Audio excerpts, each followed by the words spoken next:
Back here with the Burrell Bucks on the Westmoreland Sports Network. Again, we're live from Manor Valley Golf Club as we continue our coverage of the Westmoreland County Wrestling Kickoff Show. Thank you for staying with us, and it's always a pleasure to welcome our good friend Josh Shields, and he's joined by senior Ian Oswald. Gentlemen, welcome. Yeah, thanks for having us. Anytime, Josh.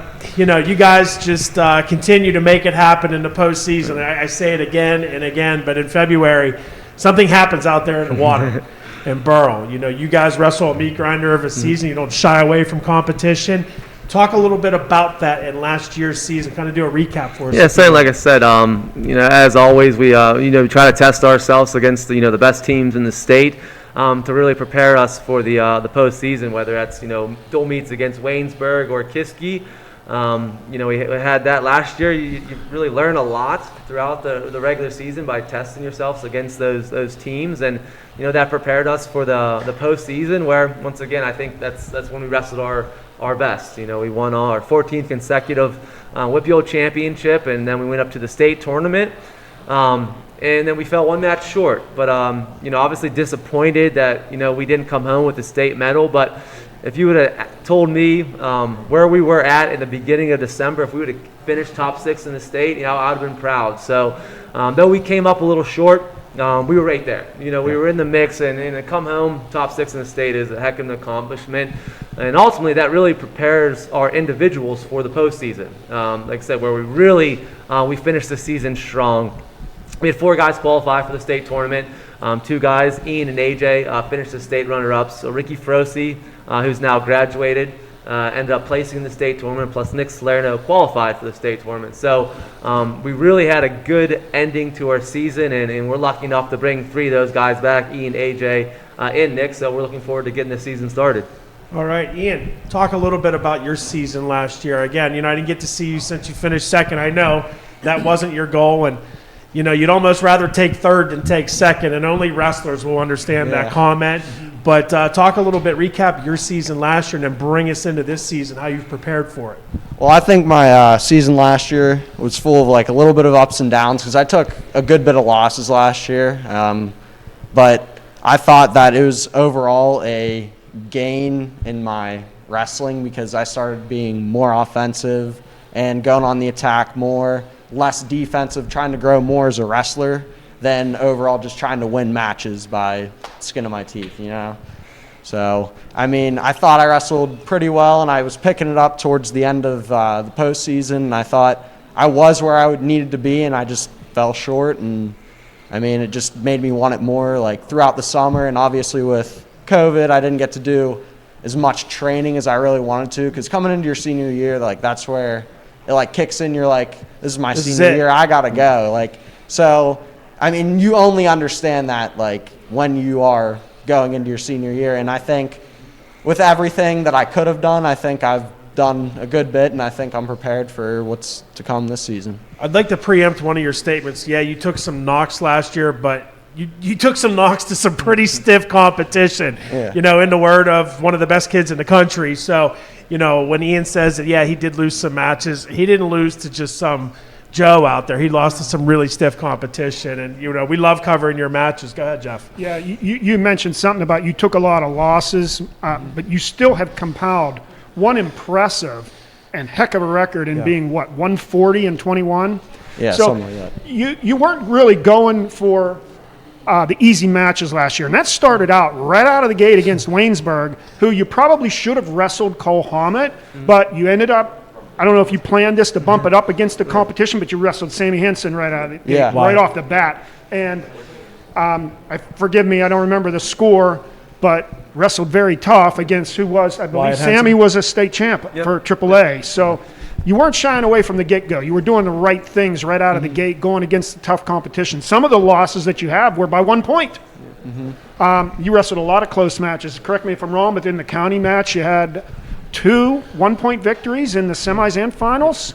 In the finals. In the finals, 1-0, I think, right? It was close. And this has been to the competition at counties. Yeah, and this has been your MO since you were a freshman. I think You lost your freshman year to Cal Burkholder, 1-0 in the county finals, and then you've won against Curtis Phipps by a point, and then last year again by another Always point. close ones. They are, but you get the job done, and you've had some great competition down the stretch. Your state finishes being, 3-time state place winner so far, and you got good things coming yet too. So talk about some of your mental preparation outside of the room based on what you've done thus far in wrestling, what you've done this offseason mentally to get ready for this. Well, first off, I would just like to say, like, every day I'm treating it as, like, it could be the last day. So, like, Very I've just smart. been going with that mindset as, like, every day you're 1% better, and, like, you're just trying to do as much as you can for this day because you don't know if that opportunity is going to be there the following day. So I'm just thankful for being able to still being on the mat right now, and I just think that as long as I'm just doing what I can control, then it's just going to be Whatever how it you've is. been doing has been working pretty well for you, I have to say, right? Well, Chris? he's very gracious, and that's something you don't teach. You can't teach somebody to be grateful, and I think you possessing that as a senior. I mean, you're probably 17 years old, and you recognize that each day that could be the last day. So I think that's very commendable. Talk a little bit about you outside of wrestling. And let it, like, our viewers want to know about you outside of wrestling. What do you like to do? Well, I mean, hang out with my friends, obviously, but I like fishing a good bit, mostly bass fishing, like going out on a kayak or canoe. I don't know. I mean, I like exploring, going on hikes or anything like that. I mean, it's pretty much it, I guess. And then I like playing tennis. I play that as, like, my second sport, which is kind of funny. I'm not It's the second wrestler today that likes tennis. yeah, it's grown. And I even last year, which really sucks, is like a couple of the seniors that I wrestled to, and even some of like the underclassmen. I got some of them to come out for the tennis team. Oh, so you play on the team? Yeah, I play on the. I love it. Flick, we're taking on tennis. Okay. Yeah, so I mean, we got some of the wrestlers to actually go out and play Nice. play for the tennis team, and it was like cool. And then COVID came, so but. Kind of shut that down. What's Yeah. your plan for after graduation? I hate to fast forward, but I mean, obviously you're going to go on to wrestle, I'm sure. Yeah, I'm actually going to, out of all the schools that I visited, I was very fortunate to visit all the schools that I did, and out of all of them, I liked Stanford and Brown the best, and with the opportunities that were presented, I just went with Brown because it was my first choice, and I mean, I just loved the coaches there. Obviously, the academics, I couldn't go really wrong there, and I just really wanted to go to a school where I could grow as not only a wrestler, but as like a person and academically get a good education, and I just thought it was my best choice. He's got it figured out, Chris. He He's sure got does. a He's a lot good smarter than balance. us. Oh, absolutely. I'm not going to even try to compete with him. Congratulations, Thank Ian. you. Certainly, Thank you. that's awesome. Good to hear that you're already signed, sealed, delivered. Now it's just focus on that one goal, and that's find Yep. your way to the top of the podium at Hershey.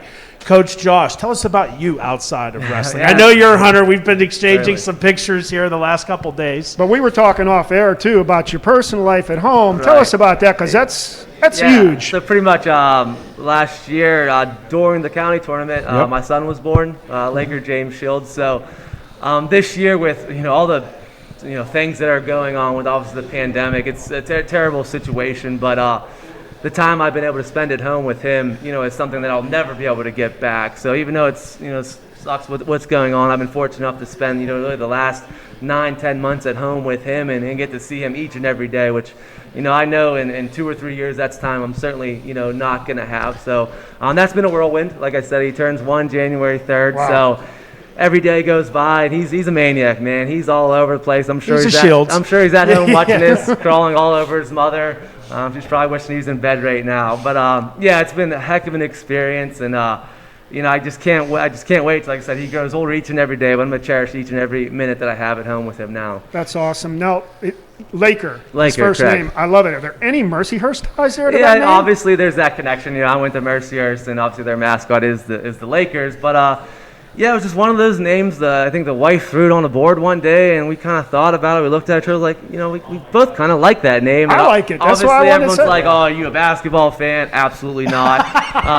Is it because of Mercyhurst Lakers? Like, not really. But it's a coincidence, and you know what I mean. It's just one of those names. Like I said, it just. Now, did you meet your wife at Mercyhurst? No, she's at Burrell grad Burrell as Buck, well. okay. She did go to Penn State Barron, so whenever I was up in Erie for a few years, Yeah, right there. she went to up to school nearby, and then she went on to Maine when I went on to graduate. But yeah, like I said, it's been a heck of an experience. And my youngest brother, Jordan, actually had his daughter this year. Oh, wow. So it's great that we really get to go through this, this journey together as being first-time parents. So it's been, like I said, a crazy year. But it's something I would certainly, wouldn't change. That's absolutely wouldn't change. I know your parents are very, very proud grandparents, Certainly, and yes. probably spoiling and spoiling yeah. and spoiling. Can't wait for Christmas. I'm sure that house is going to be filled with presents. That's right. Lord. Hey, guys, thank you so very much for making the trip out here to Manor Valley Golf Club. You're one of our favorites to cover. Absolutely. We look forward to being in the gym with you this season. No doubt. That is the Burrell Bucks. That's Ian Oswald, headed to Brown. Thank you so much. And if you don't know where Brown is, it's in New York. Rhode Island. And you need to be very, very, very intelligent to go there. So Ian is very smart, and that's head coach Josh Shields. Thanks, guys. When we return, we will be joined by Vince DeAugustine of the Hempfield Spartans right here on the Westmoreland Sports Network.